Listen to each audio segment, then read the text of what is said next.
Tecnología de la energía térmica, tal y como lo hace deducir su nombre, es una materia en la cual vamos a estudiar los procesos que involucren la transferencia de calor. ¿Sí? Hasta ahora, como hablábamos recién, ustedes tuvieron muchas materias básicas, muchas materias de matemática, de química, y algunas materias de proceso, donde ya deberían haber visto, en general, algún que otro proceso productivo. Pero cuarto año es un año en el cual ustedes van a hacer hincapié en eso, en lo que es la ingeniería de procesos, y van a empezar a ver mucho más acerca de los equipos, acerca de cada una de esas unidades de un proceso. Entonces, esto que les puse acá es una representación de un proceso.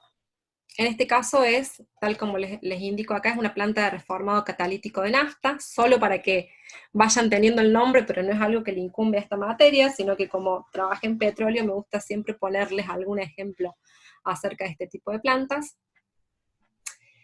Y como ven, una alimentación ingresa al proceso, una alimentación, se mezcla con hidrógeno, porque el proceso precisamente consiste en saturar las moléculas con hidrógeno, y entra a un horno.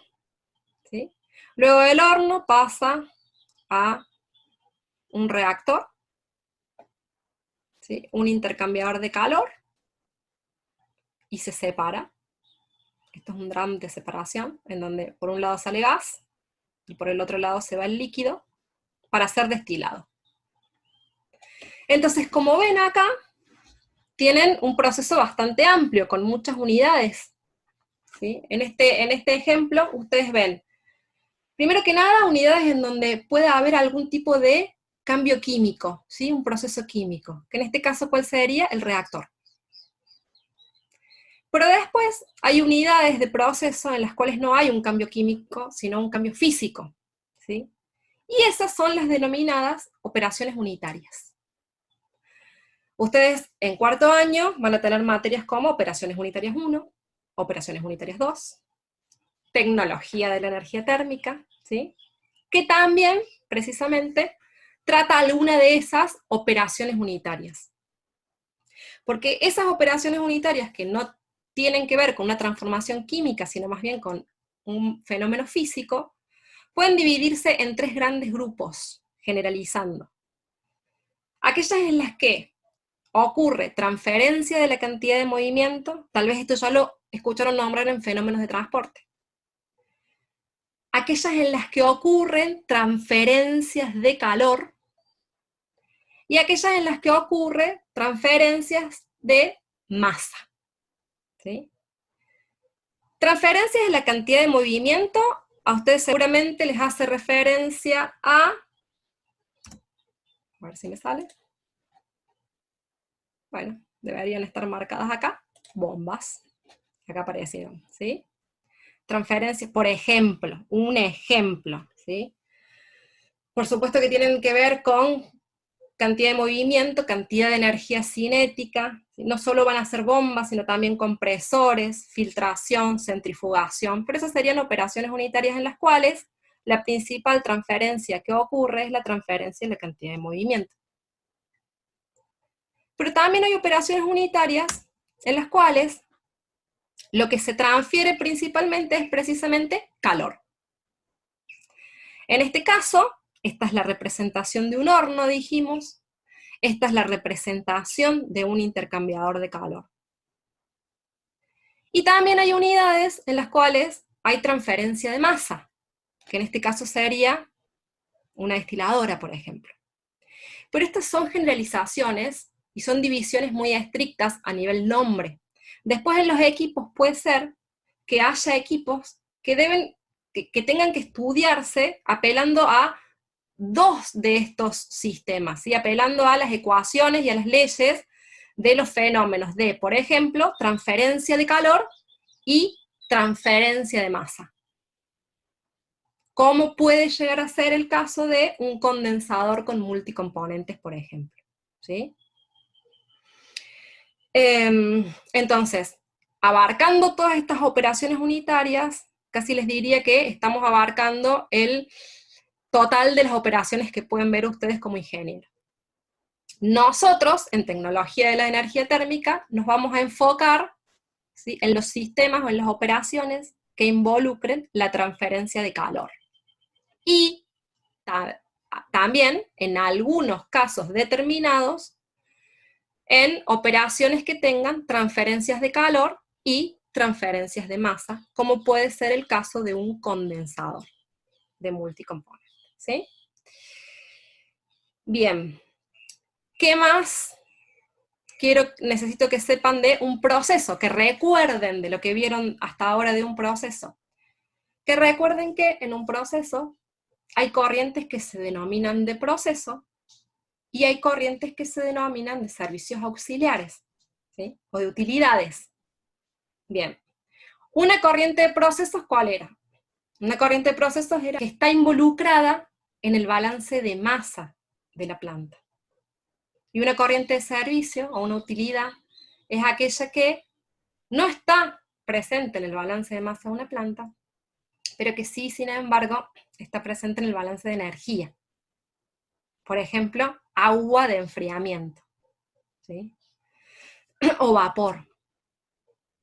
Esas corrientes de servicio muchas veces las vamos a tener involucradas, por supuesto, en nuestros equipos o en nuestras operaciones en tecnología de la energía térmica, ¿sí? Bien, en clases en general me gusta hacerles un diagrama de a qué nos dedicamos nosotros como ingenieros en todo este proceso, porque recuerdo de mi época en cuarto año, hace un par de añitos atrás, y sé que a veces uno tiene dudas a qué se dedica ese ingeniero, cuál es el ejercicio real de la profesión en una planta. Pero como ingenieros de proceso, una gran función es conocer estos equipos, conocer qué tipos de equipos existen, cuáles son sus particularidades, cuáles son sus usos. Pero además también saber diseñarlos, saber dar especificaciones de cómo tienen que ser esos equipos. Por ejemplo, de qué área tiene que tener un equipo. Y esto es bastante importante y vamos a tener mucha consideración en que ustedes empiecen a hacer el ejercicio de entender qué es un área, qué sería un área grande, qué sería un área despreciable. ¿Por qué? Porque hasta ahora tienen materias en las cuales van viendo todos números, y como les decía hace un rato, resuelven un problema y tienen que ver un resultado. Pero ahora empezamos a tener materias en las cuales ustedes van a tener que empezar a generar criterio ingenieril. Entonces, de a poquito, empezar a poner el foco en qué sería un intercambiador grande. Si yo les hablo de que es un intercambiador de calor que tiene 10.000 metros cuadrados, ¿les parece mucho? ¿Les parece poco? Si yo les hablo de un intercambiador de calor que tiene 0,001 metro cuadrado. Bien, no se asusten, a todos nos cuesta, a todos nos costó en el punto en el que están ustedes, empezar a dimensionar y a tener una idea de qué sería algo factible. ¿Por qué? Porque el ingeniero va a tener que decirle a su gerente, tengo el diseño de mi nuevo equipo, y el equipo mide 8.000 metros cuadrados. O el ingeniero va a tener que decirle, tengo un equipo, tengo un diseño, y el diseño es de 100 metros cuadrados. ¿Sí? Y que eso no parezca tan alocado. Lo vamos a ir ejercitando a eso, no lo tienen que saber el día 1. La verdad es que cuando yo estaba en su lugar tampoco lo sabía. Con el ejercicio de la profesión esto se termina de afilar, pero es necesario que ustedes como estudiantes tengan una noción, ¿sí? Que ustedes como estudiantes salgan de esta materia teniendo ya una idea de si estamos hablando de una cañería de 20 pulgadas, si es algo demasiado grande o si es una cañería muy chiquita. Vamos a ir de a poco, Vamos a empezar a significar cada uno de los valores que usamos en esta materia. ¿Sí? No solamente, me dio 3 pulgadas, listo, resultado bien, perfecto. No, no, no, no. A ver, ¿eso es coherente? ¿Y cómo me doy cuenta si es coherente? Bueno, me hace falta pasarlo a centímetros, lo paso a centímetros. Y me fijo, a ver, ¿cuánto era una pulgada? Y lo mido. Y digo, y esto, en una plata. Empiezo a darle significado a un resultado. ¿Sí? Porque el ingeniero va a tener que hacerlo.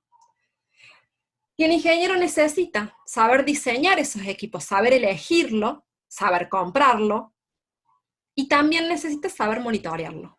Y entonces la función de este ingeniero va a ser saber diseñar los equipos de un proceso, como ingeniero de procesos, y eso además me va a permitir saber hacer un seguimiento de esos equipos en operación. Saber si un equipo está funcionando bien o si un equipo está funcionando mal. Saber si ese equipo se está ensuciando, por ejemplo. Bueno, a eso está apuntada esta materia.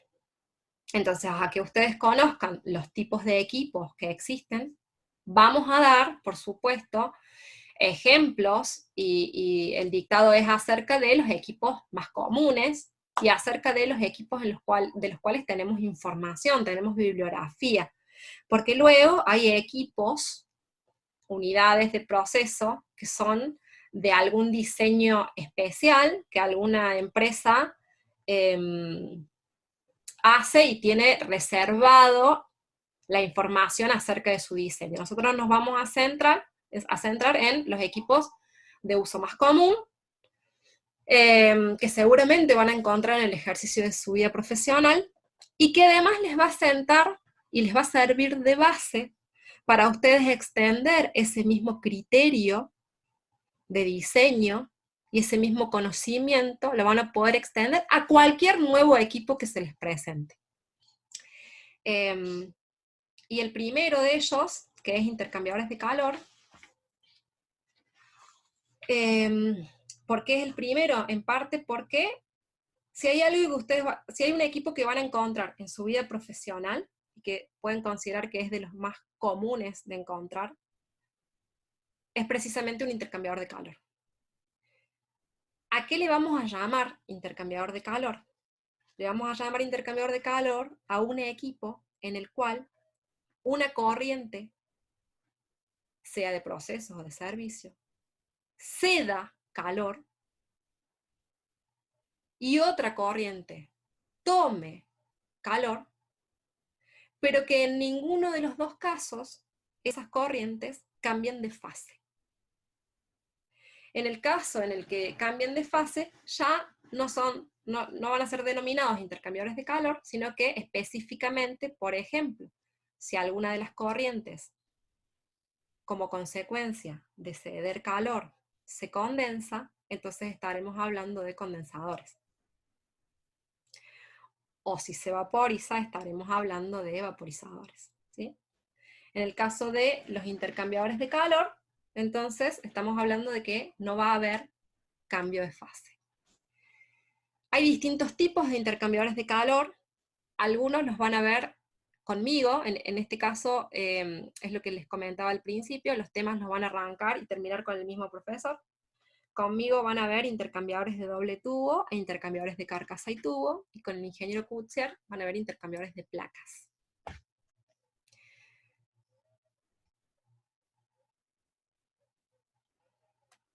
La idea es que pase la slide, y precisamente la siguiente intenta... Ahí estamos. Intenta contarles un poco para que lo visualicen por qué son tan importantes y tan comunes este tipo de equipos. Fíjense el diagrama que ustedes tienen, primero que nada, a su izquierda. En este diagrama, una corriente ingresa a 20 grados a un intercambiador de calor que tiene la capacidad de intercambiar 2 megawatts. ¿Para qué? Para hacer que esa corriente se caliente hasta una temperatura de 40 grados e ingrese, en este caso, a un horno. En ese intercambiador de calor, fíjense, si siguen la línea roja, se utiliza la corriente de salida del proceso.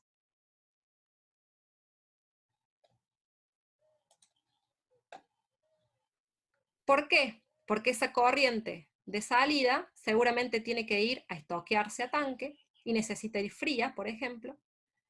Y entonces saco calor en este primer intercambiador y luego utilizo un equipo más de 4 megas para llevar esa corriente a 30 grados.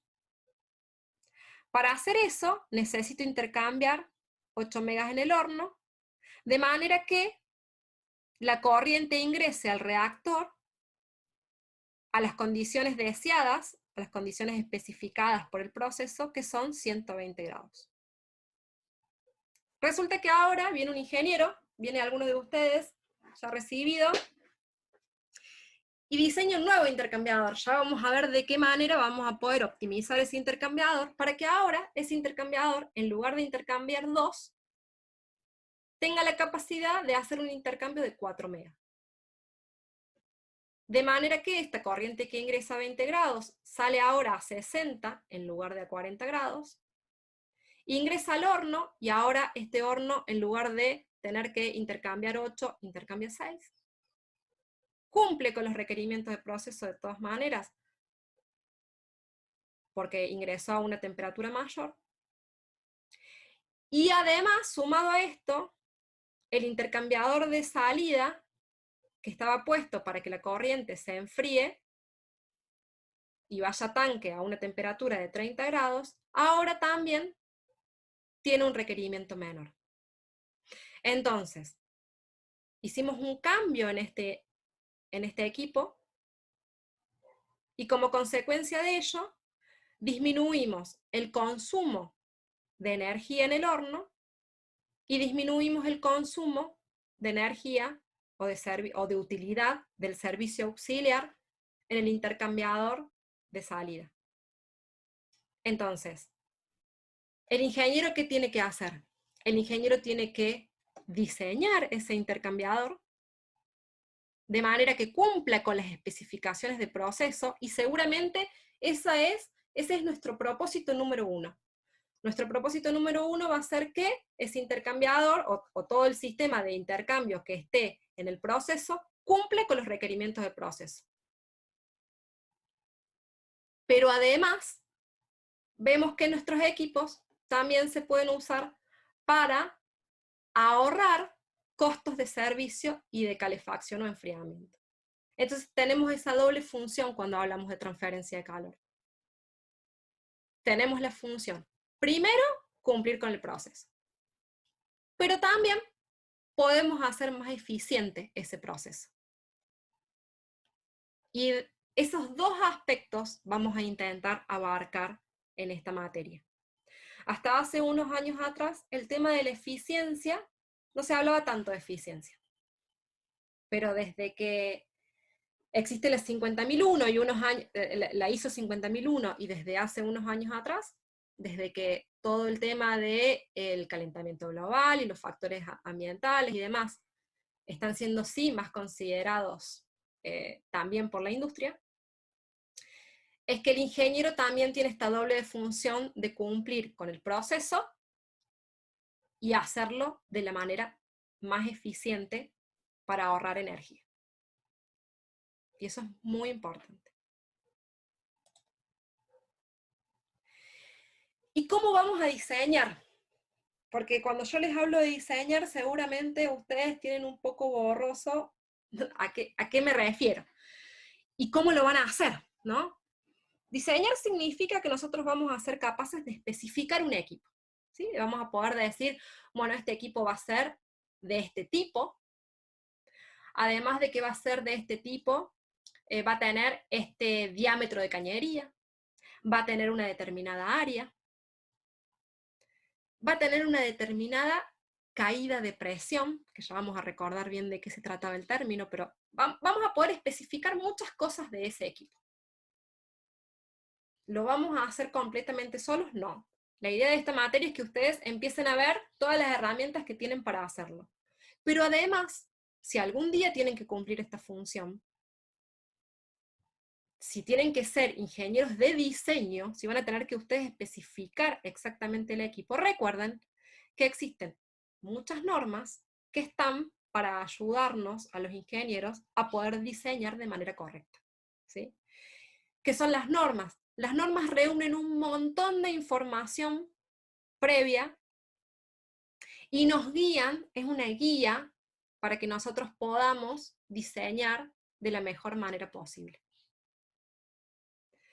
Entonces, si trabajan en una empresa grande, una empresa de diseño de equipos, seguramente es lo primero que les van a dar. Ustedes van a tener las normas para poder diseñar. Si trabajan en una empresa más chiquita, tal vez no sea tan común. Entonces ustedes tengan que diseñar un equipo, especificar un equipo, calcular un equipo, decir cómo tiene que ser, dónde tiene que ir, con qué cañería. Y entonces recuerden en ese momento que van a tener normas para todo. Nosotros, en definitiva, también nos basamos en normas. No directamente, lo que tienen en la slide son los nombres de las diferentes normas que sirven para diferentes equipos. Por ejemplo, la norma API 660 para intercambiadores de carcasa y tubo para servicios generales de refinería. El resto de las normas, cada una va a tener alguna aplicación específica.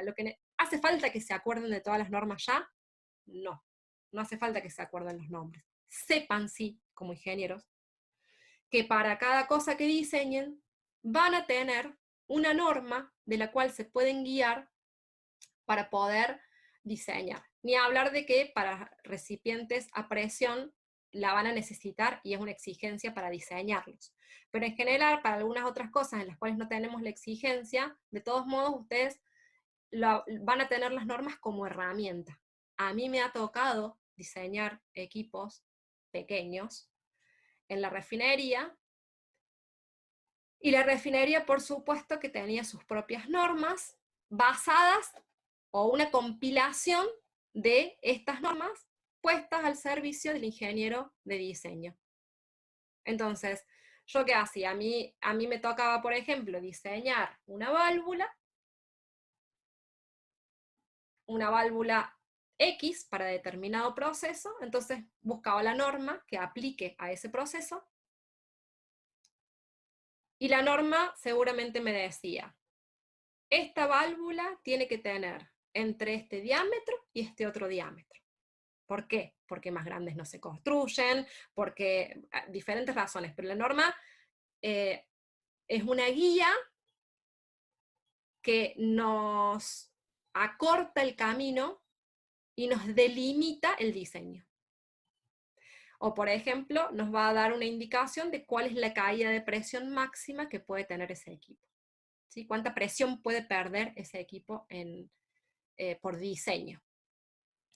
O nos va a guiar acerca de materiales, si tuviésemos que hacerlo, que es algo en lo que nosotros no hacemos mucho hincapié en esta materia, solamente mencionarlos, pero en el caso que se dediquen a diseño específicamente, tal vez necesiten recurrir a la norma.